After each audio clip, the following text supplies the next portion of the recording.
Good afternoon, everyone. Like you just heard me say, you are currently tuned into WRFW River Falls, the pulse of the campus community, and welcome to the second ever episode of the Chancellor Hour. Super excited to kick off today. We are going to be talking about student advocacy with a couple different special guests that we'll go ahead and introduce. Starting off, John Chenoweth, our Chancellor. Yes. If you want to just introduce yourself and your role a little bit. Sure, yep. John Chenoweth. I am the Chancellor here at UW River Falls, and so all the units across the campus report up to me, and then I do a lot of advocacy work off campus as well. Awesome. And then we are also joined by Maddie Nelson, the SGA president. Maddie, you want to tell us a little about yourself? Absolutely. So my name is Maddie. I am a junior studying political science with a minor in animal science. And as president of SGA, which stands for Student Government Association, I am the spokesperson and official representative of SGA and the greater student body. I work closely with our shared governance groups, the chancellor, and leadership across campus, serve on committees, and interact in a lot of different spaces around campus. Staying busy. That's awesome. I know you mentioned your majors and stuff. You have any hobbies outside of what you do with SGA? Anything you like to do just in general? I really like to bake bread and cook. I like to read and hike. Wonderful. Well, super excited to have you on today. And then we're also joined by Michael Gilmer, who is our Dean of Students. Hi, Michael. Hello. Thank you for having us. Do you want to explain a little bit about your role on campus and then a little bit outside of university? Do you also have any hobbies, anything you like to do? Yeah. So my name is Michael Gilmer. I serve at the university as the Assistant Chancellor for Student Affairs, Strategic Enrollment, and the Dean of Students. So really what that means, and the easiest way to think of it, Dean of Students. My role here on campus is support students, student success, and really the overall student apparatus and how it is that we can help our students really drive forward to be successful and graduate from our institution. One of the areas that I'm pretty passionate about within this job is really identifying the barriers that impact students from moving forward. And how is it then that we can leverage our institutional support to help them to be able to achieve their goals and graduate. So the other part of what I do outside of campus, I'm really active in Boy Scouts. So I was a Boy Scout when I was a kid. My dad was a Boy Scout, and my son is one. So I like to spend a lot of my free time helping out with youth development and leadership growth. And where is it then that I can help and be of service within my community? That's wonderful. Well, also super excited to have you on. And I guess kind of going back around, just in general, what would be the best way if students ever had any concerns to contact you? Email, through like a social media outlet? What's the best way to get in touch with you guys? Yeah. So I will speak first. At Dean of Students office really is Dean of Students at WRFW.edu is really the best way to get a hold of me and the Dean of Students office itself. We get our emails. We go back actually to that email account as an office, so it's not just monitored by one person. So with it, we're pretty quick in our turnaround. Wonderful. Maddie?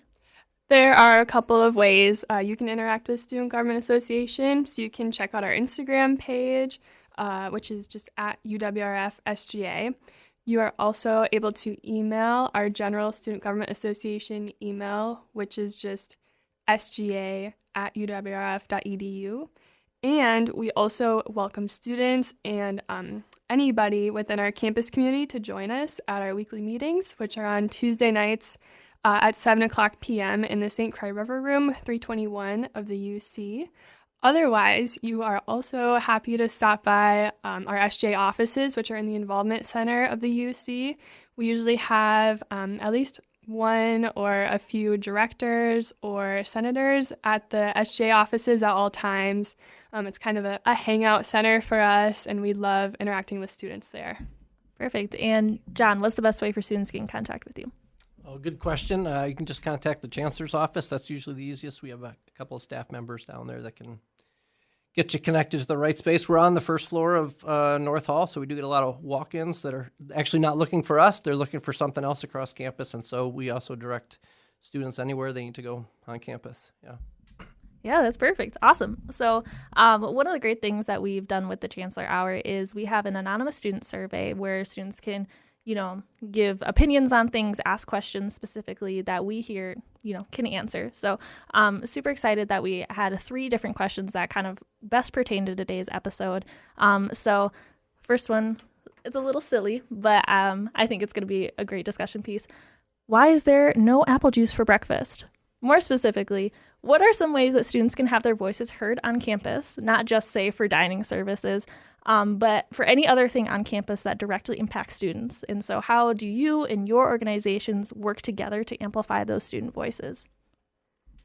I can start on this one. As it pertains directly to dining services, we do have an organization called the Dining Services Advisory Committee that meets bi-weekly with our dietitian and our UC director. Those meetings are on Mondays at 3 p.m. in the Falls room of the UC. So there's students from across campus, but also students from SGA that serve on that committee and provide direct feedback, not only about our dining services, but about our catering services and things like that. Last year, an important accomplishment that committee achieved was actually changing the times of our dining time blocks so that it was easier for students to transition from breakfast to lunch. But as it pertains to the rest of the campus, we are always happy to take feedback from students. We table a lot as Student Government Association, and we're always looking for more feedback on ways that we can improve campus processes, make them more accessible to students, just change in general. Student Government Association provides a lot of important feedback and guidance to dining, residence life, parking, etc. And so we always welcome feedback. Since we're on dining, what are your favorites in the dining space? If you're going to go grab a snack, where are you going? What do you get at the cafeteria? What's Maddie's go-to food? My favorite lunch item would have to be the tappy from Herbert's and Gerbert's. I go there every day. And then breakfast in Riverside is usually pretty good. They always have good sources of protein. And then Burger 501 after a long day is really good. It's my favorite. There you go. Good. I would like to second the Herberts and Gerberts. I get a turkey nebula with no tomato, no mayo, and it is so good every time. Michael, how about you? What's a way that you help to amplify student voices when a student wants to see change on campus? So I mentioned the email address as being a great way to reach the Dean of Students office, but I did not state we're in Rodley Hall, which is really our student services hub on campus. One of the things that I really like to do is to go to the different offices and meet with students. One of the things that I do as I'm walking to my different meetings throughout the day is I always stop to talk with students. And I think that helps to make things more approachable. And it's really surprising how many times that I have a conversation with a student just in passing and something comes up that's connected to the work that I do, or I lead and connect that student into a different office on campus. But with the Dean of Students office, we have really an open door policy where people walk in, we have students that work our front desk, and if someone's not available at that exact moment, that person will have a seat. And we always meet with students as walk-ins and really just listen and then help them to be able to connect. I also am one of the advisors with SGA, so I also believe that's a great way for me to connect. I have also brought students into SGA as an opportunity for them to connect, for their voices to be either amplified with the other students, or maybe if it's a different thought or something that's completely different, for SGA to make sure that they're hearing that as well. And then when you hear from students, Maddie in particular, right? So you meet with me. I know that because you meet with me. And then we just had our shared governance meeting. But your SGA and the other students on SGA also meet with other folks across campus pretty regularly. Could you talk about that? Absolutely. So we have a couple different director positions, such as our academic and student affairs director, that meet with campus leadership, such as the provost, our leadership within campus life, and so on and so forth on a regular basis to really bring forward those concerns directly to the people that are able to implement change. But one of the other important functions of SGA is every meeting that we have, we deliberate upon and vote to pass resolutions.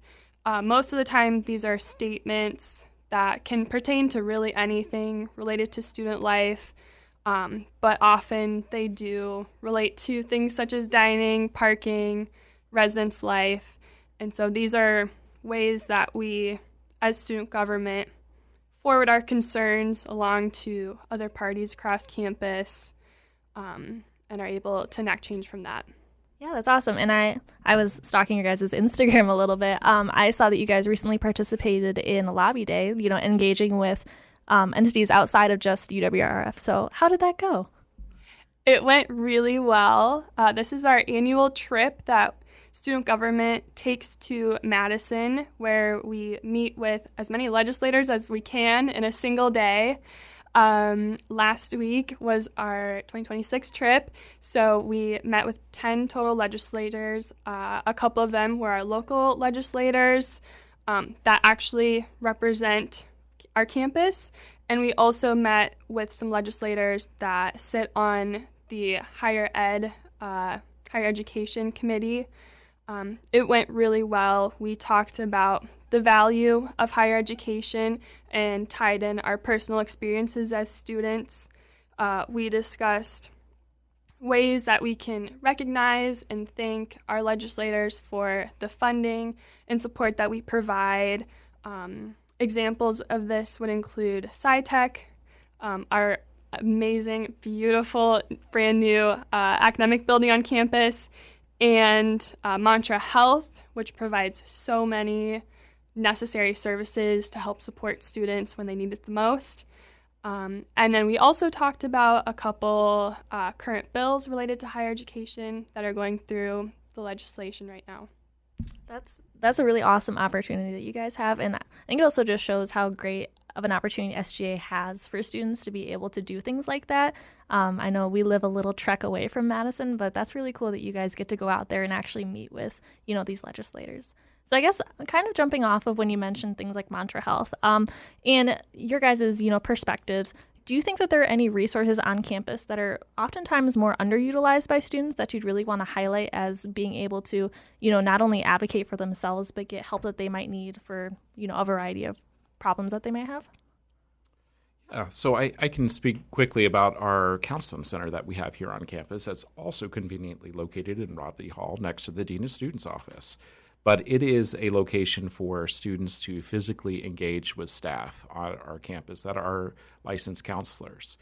And they offer services more than just counseling. So, for example, they have meditation, they have group sessions, and they have the ability really to bob and weave and to be able to meet the needs of the students that present themselves. They're a very, very active group in the state of Wisconsin where they really do lead the charge and helping to drive the direction on how the state of Wisconsin is meeting the needs of college students. So again, very, very proud of our counseling center and the work they do. We have a no wait for our counseling center. So anyone that has something that's urgent that pops up and they go into the counseling center, there will be someone that meets with them right away. So it's something that we're proud of. If it's something that's after hours, that's where Maddie mentioned Mantra, and they have crisis counselors that are available 24/7, or I meant to say emergency counselors that are available 24/7. But they also have other offerings within Mantra as well for persons who are in need of psychiatry. They're able to meet with a psychiatrist, which is a huge benefit for us within our community because there's not a availability of psychiatry within the River Falls area. And this is something that's no extra cost for students. So again, it's called low access or low barrier access for our students, which is really, really important. I do want to just make sure I am bringing up really how important it is for SGA to do the lobbying day. We have one of the most active SGAs in the state, and it is a rich history for our SGA to go and participate in lobbying day. And the fact that they are able to meet with 10 different legislators that are actively listening to what our students are saying is something that is really a tribute to really our institution, our history, and really the dedication our legislators have to our campus. So again, just to toot their horn because they deserve it, but that's one of the areas I would say. But going back into Mantra, Mantra also offers other services that really help students be able to connect as well. So we have Togetherall, which is another resources for students to be able to connect. I like to consider that more like a Reddit connection for students to be able to talk anonymously with other persons. And it's more peer-to-peer connection. And that's something that we see that our students really enjoy and participate with because it's again, that idea that I'm able to talk with someone that's invested in me. There are counselors that do monitor that as well, so that way if anything is being elevated, they have the ability to step in to make sure that people are getting the help and support that they need. So again, our counseling services that we have on our campus are phenomenal. They also have peer counseling as well. So that's some of our students that really have been trained on how to operate and support peer-to-peer and meet with students face-to-face. So again, our counseling center is really second to none in the state. I'm really proud of their work, and I hope that the students listening take that as an opportunity to go and check it out. I would also just like to shout out our tutoring center and our writing center. I think these are great opportunities for students who just need a little bit of extra support that I know I certainly needed when I was taking General Chemistry 1 and 2. We have some really tough science classes, and I utilized the tutoring center a lot and found it extremely helpful. So I would encourage students to use those resources as often as they can, because we have a lot of unique support services on our campus that are made possible through the segregated fees that we pay in our tuition. And so really just getting the most use that you can out of those services is important. I'm glad you actually mentioned a lot of the fees that students pay and then the services they get is actually student-driven work, right? So earlier this year, we worked through the student seg fee process, right? So could you talk a little bit about SGA's involvement in that sort of process and just providing input on overall fees and tuition? Mm-hmm. So every year we revisit our segregated fees on campus. Some departments and offices may ask for an increase or no increase or a decrease, and it all goes through student government, through our finance committee, as well as the General Student Senate. We talk about every single increase that is proposed, and it's a really great opportunity for students to provide feedback and guidance through the segregated fees process because these are fees that we pay.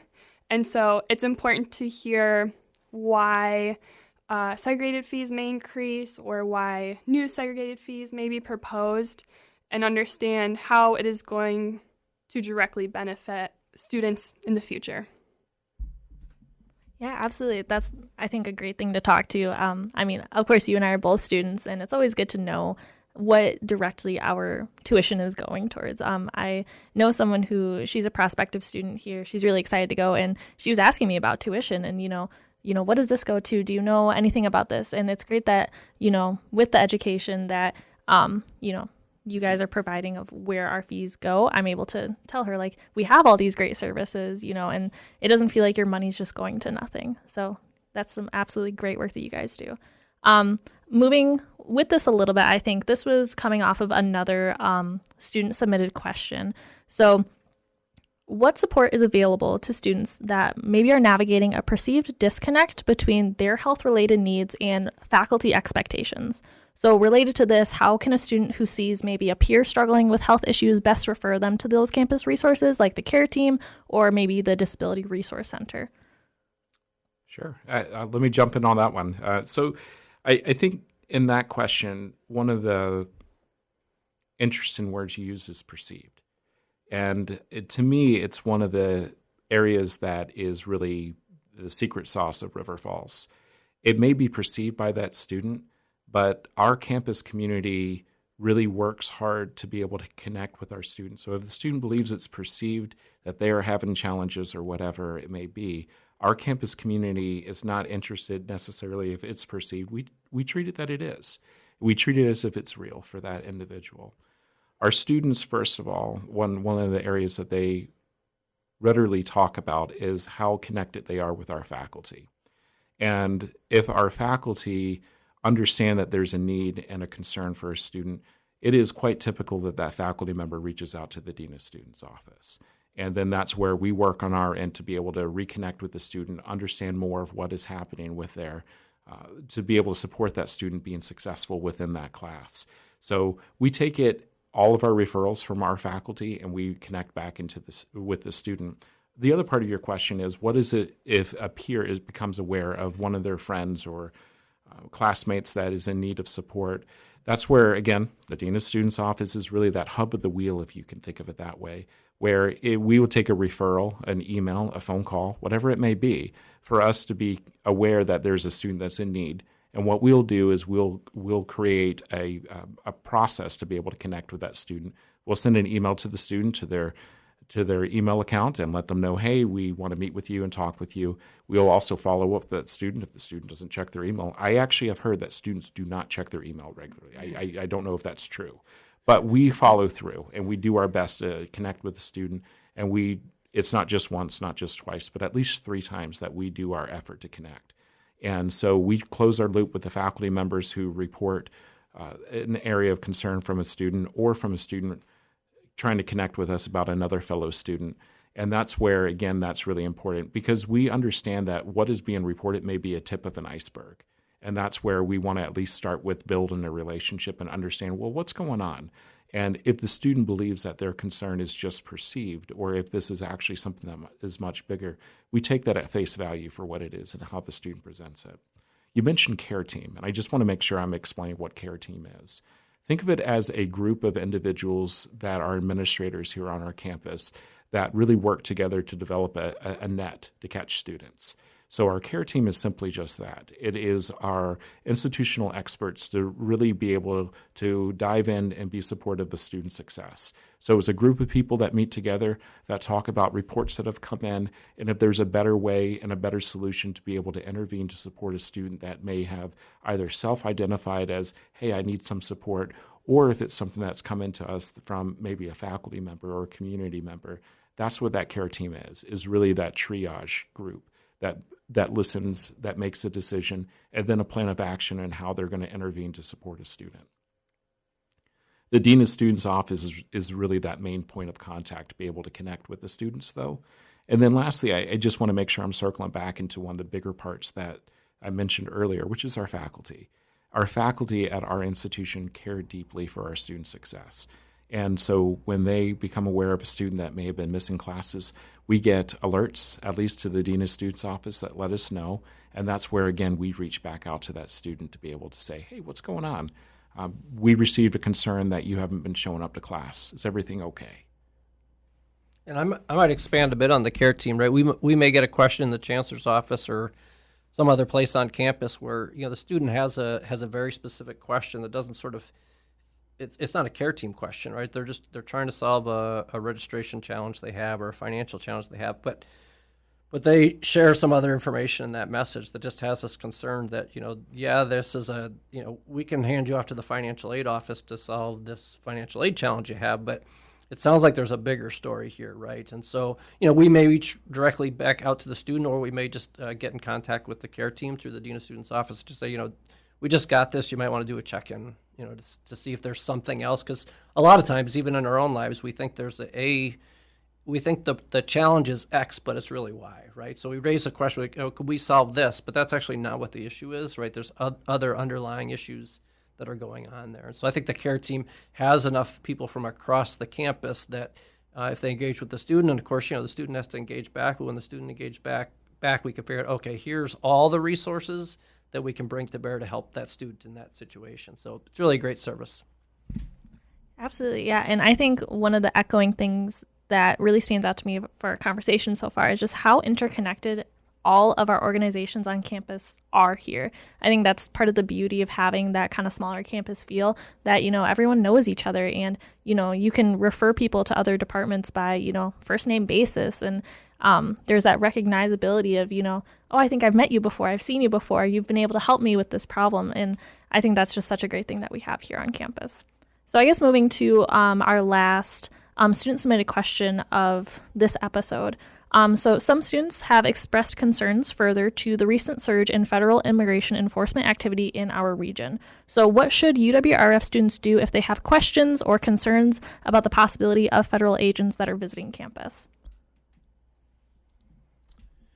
Well, I'll start that. I think, as perhaps Michael said in almost every one of his answers, the Dean of Students Office is the perfect place for those students to go, right? If they have a real concern, if they're not concerned, if they're not sure if their concern is legitimate, all of those are good questions to bring to the Dean of Students Office, because they can help share what process they can use, what our own procedures are. And again, this might be, these types of things add stress to people's lives, and that may be triggering other things. And so again, the question might be about the immigration enforcement space, but in reality, there's some underlying issues that we can also help the student with, or faculty for that matter, employees of the institution, because we want to support them all. But specifically for students, they really just have any question at all, really about anything. But in this space, I'd have them contact the Dean of Students Office. Michael's part of a team that engages regularly with UW system to understand this space. Of course, we can reach out to the police, our local university police as well, to understand what that is. But so that's really the first place that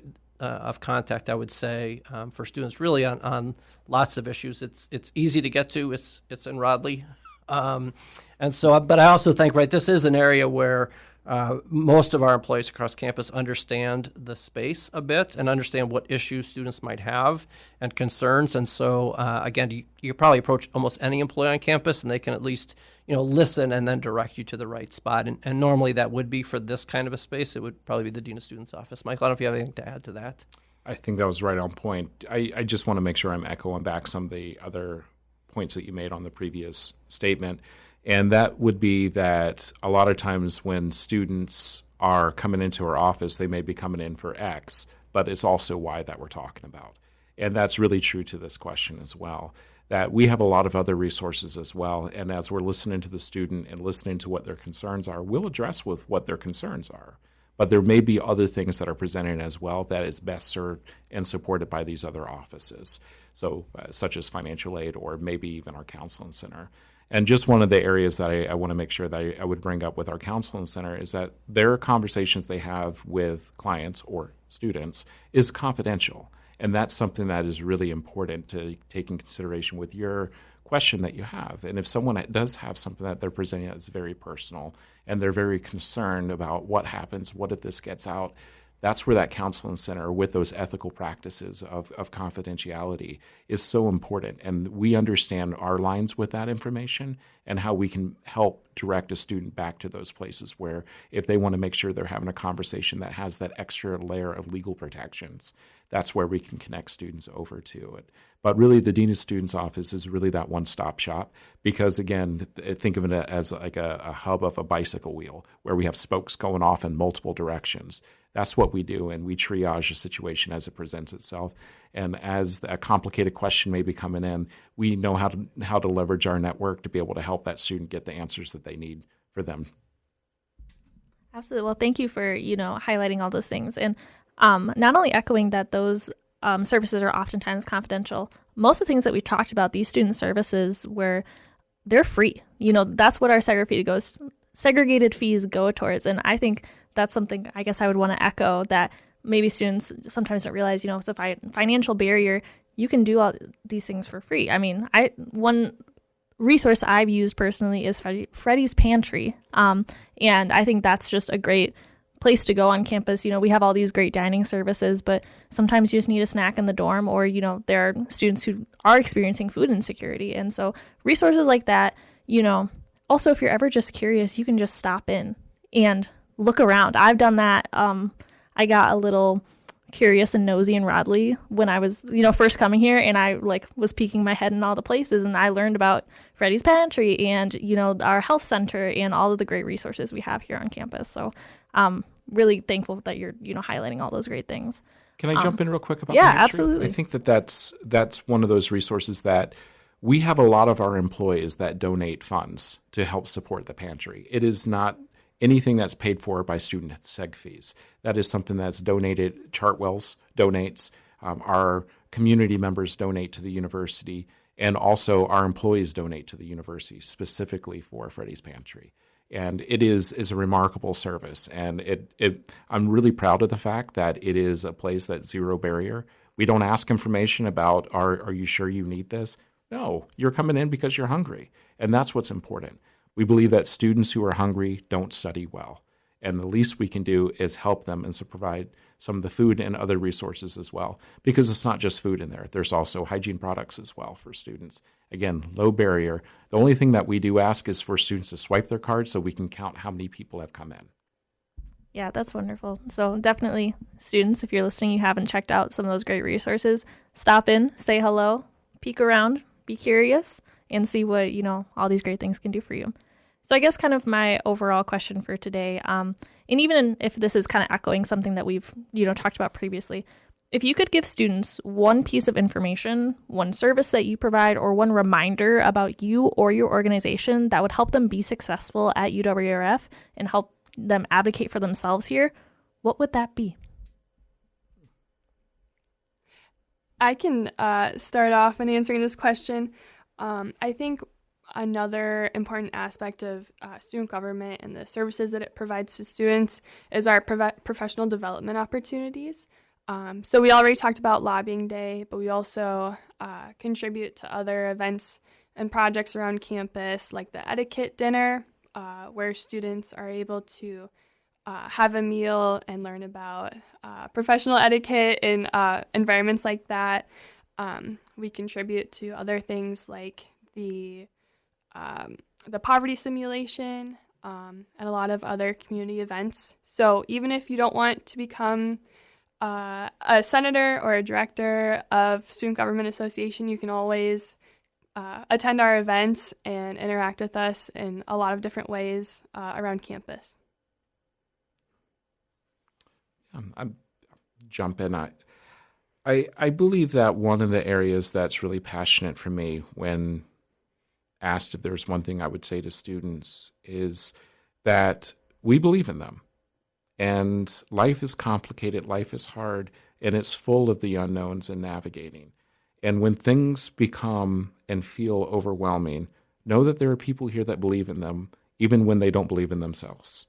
And the Dean of Students Office, and I keep on plugging it because it's what I do, but it's true across our campus and all of our administrators and faculty. We believe in our students, and we are excited when we see them come in for move-in day or to their first day of classes, as well as their commencement, because it feels like it's mission accomplished. We believe in you, and we know you can do it. Even though there may be challenges, we'll help you through it.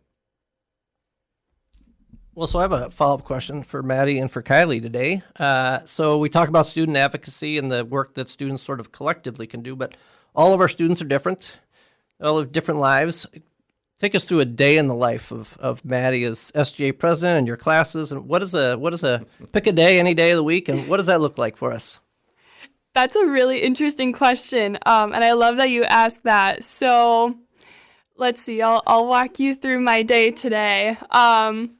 I wake up and I actually have another job at one of our elementary schools in town doing before school care. So I'll go to work for about 2 hours, and I'll come back, get ready for class. I had social statistics this morning. It's a very interesting class. I like that it has applications to the real world. And then this afternoon I had a few one-on-ones. I meet with my directors and senators as often as I can. This afternoon I have a committee meeting, and then Tuesdays are always my longest days of the week because we have our SGA meetings. So every week we have a meeting with our executive board. There are 8 of us. We have a couple different directors, and then myself and the vice president. And then at 7 p.m., we have our weekly student senate meetings. And those last anywhere from 45 minutes to 2 hours. It really depends on what's in the agenda. But then I'll get late night and go straight to sleep. Long day. I can echo. Tuesdays are also my longest day of the week. Today, I wake up, I go to my drawing 1 class. Super excited to get back into art a little bit here. So after that, grab lunch quick. And then I have a great opportunity of being the social media and communications intern with the UWRF University Marketing Communications, so I get to go there and do anything, anywhere from social media to hosting the Chancellor Hour, little bits and pieces here and there.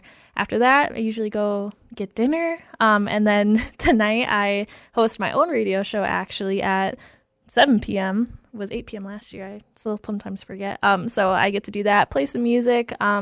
My parents like to tune in from home, so I get to say hi to them over the air. And then I usually will also work on other WRFW things while I'm here. As the president right now, we are doing elections. So seeing, people that are doing applications, I've been answering a lot of questions, all of that good stuff. And then also preparing we are taking a trip to the Wisconsin Broadcasters Association Student Forum conference this weekend in Green Bay. So I'm really excited to go there, go to Lambeau Field. Never been before. So it'll be really fun. So just preparing for that. That's what my Tuesday is going to look like today. Thanks for the question. Yeah, that's great that you mentioned elections. Could you just briefly cover what SGA elections look like? If a student wants to get involved, what does that look like? Absolutely. Our elections actually start on Monday, so very early in March. So the first phase of the process is the petition form. This gets sent out to the entire student body. So what you do is you'll fill out the petition form if you're interested in joining Student Senate. It has all of our available positions listed on there, ranging from at-large senators to our specialized senator positions. President and vice president will also be on there. The petition will be open for about a week, and then the petition closes and the ballot opens. The ballot is the second phase of the process. So if you fill out the petition, your name will appear on the ballot. And the ballot is going to be open for about 2 weeks, including spring break. So if you're on the ballot, you'll have plenty of time to talk to students, campaign, get your name out there. And then once the ballot closes, the results will be released about a week later. And it's open to all students. We invite everyone to join SGA. It's a lot of fun, and we do really important things on campus. Great. And if they want to find out more, they just swing by the Involvement Center. Where are they going? Yeah, a lot of our election information specifically can be found on our website. There will also be a lot of information posted on our Instagram page. And the actual petition form and the ballot will have directions and information about each position listed in there as well. That's wonderful. Well, you guys do a lot of important work, and thanks for highlighting how students can, get in contact and get involved with all of that. I guess then just closing us out, I wanted to thank you guys so much for coming on the Chancellor Hour today. Thanks to Michael, thanks to Maddie, and John, if you wanted to close us out for the evening. Sure. Thank you for joining us today on the Chancellor Hour. You can tune in live on the fourth Tuesday of every month at 3 p.m. Central Standard Time at WRFW887.com under the Listen Live tab. A full-length recording of each episode will be available the following Thursday on our YouTube channel at UW River Falls. If you have any questions or would like to submit topics for discussion, please visit uwrf.edu under the Chancellor Hour and fill out our anonymous form. This has been John Chenoweth with the Chancellor Hour. Beaks up, Falcons, and have a great rest of your evening.